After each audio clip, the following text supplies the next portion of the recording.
Ang pinakahuling update sa Super Bagyong Leon, alamin na natin mula kay Amor La Rosa ng GMA Integrated News Weather Center. Amor! Salamat Sir Emil. Mga kapuso, patuloy pong maging handa at alerto sa Super Typhoon Leon. Nakataas na ngayon ang signal number 4 dyan po yan sa Batanes, kung saan mararamdaman po yung pinakamatinding hangin na dala po ng bagyo na ayon po sa pag-asa, abot po yan sa 118 hanggang sa 184 kilometers per hour kapag ganito po kataas ang babala. Signal number 3 naman, dyan po yan sa eastern portion ng Babuyan Islands, kasama rin ang northeastern portion ng mainland Cagayan.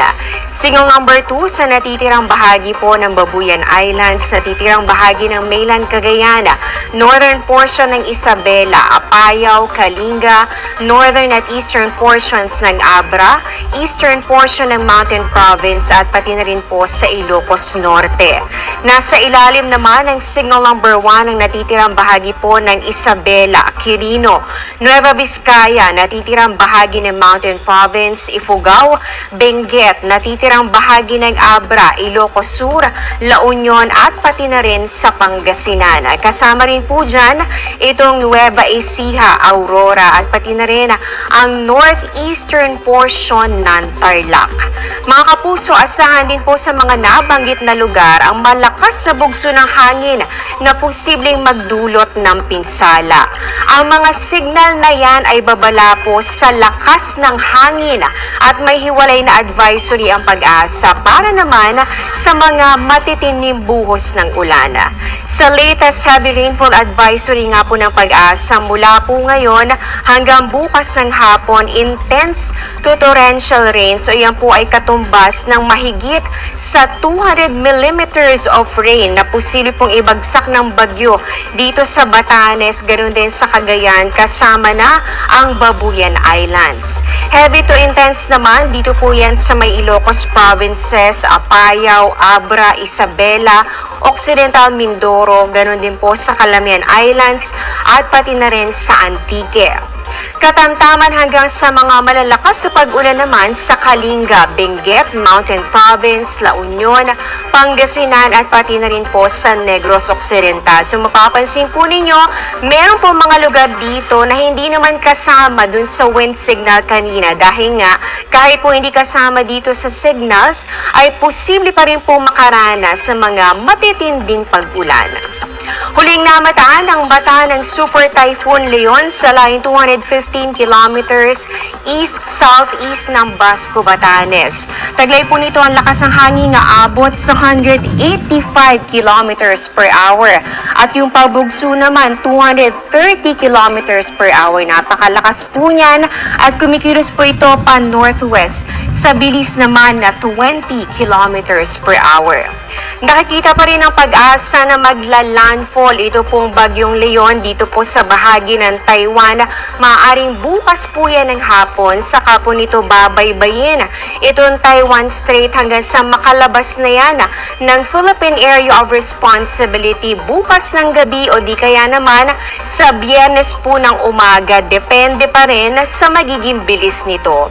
At dahil nga sako pa rin na tinatawag na Area of Uncertainty, ito po yan, itong bahagi po ng Batanes, hindi pa rin po inaalis yung chance na tumama rin sa Batanes itong Super Bagyong Leon. Kaya doble ingat. Pero mag-landfall man po hindi dito sa Batanes, dapat pa rin po maging handa dahil napakalakas nga po ng bagyo. May babala ng storm surge o daluyong sa Batanes, ganoon din sa ilang bahagi po ng Cagayan. Dahil din sa bagyo, magiging maalon po sa ilang baybayin sa malaking bahagi po ng Luzon. At base naman sa datos po ng Metro Weather, ito pong rainfall data, inaasahan po natin may mga matitinding pag-ulan dito po yan sa Batanes at pati na rin sa Babuyan Islands. Meron din mga pag-ulan sa Ilocos Provinces, ganoon din po dito sa Cordillera, La Union, Pangasinan, pati na rin po dito sa ilang bahagi ng Cagayan at ng Isabela. May tsansa rin ng mga pag-ulan sa ilang bahagi po ng Central Luzon, Calabarzon, Mimaropa at ganoon din dito sa Bicol Region. Posible rin po yung mga malalakas sa pag-ulan, kaya doble ingat pa rin po sa posibilidad ng mga pagbaha o landslide. Dahil naman sa trough o yung extension po ng Bagyong Leon, posible rin ang mga pag-ulan sa ilang bahagi po ng Metro Manila. Abot din yan sa ilang bahagi po ng Visayas, gaya na lamang po ng Panay, pati na rin po ng Negros Island.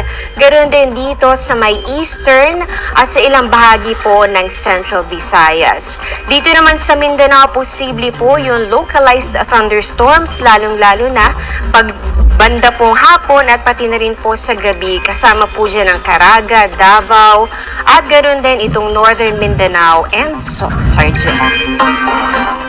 At yan ang latest sa lagay ng panahon. Maligayang pagdating sa Team Sam TV, ang inyong maasahang source para sa mga pinakasariwang balita at kaganapan. Kaya, i-click na ang subscribe button at huwag kalimutang pindutin ang bell para ma-notify kayo sa tuwing may bago kaming video. Team Sam TV, inilalapit kayo sa mga balitang kailangan ninyo, araw-araw.